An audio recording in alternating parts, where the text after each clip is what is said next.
In a country that is known by its churches, the Cathedral, the Duomo of Matera, it's really a work of art.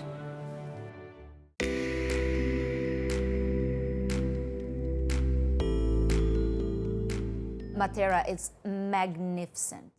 Anna, our guide, took us there. The cathedral is located in the most highest point of Matera. So you can see it from anywhere, even from the countryside. They have been restoring it for 13 years. So actually has been closed for the whole time.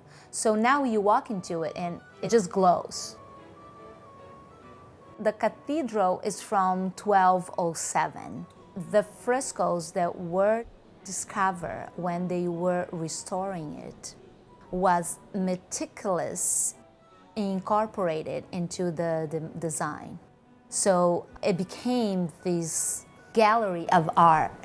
We have been conquered by Greek, Saracens, Byzantine, French, Spanish, Norman, everybody. You have a little bit of all those cultures here.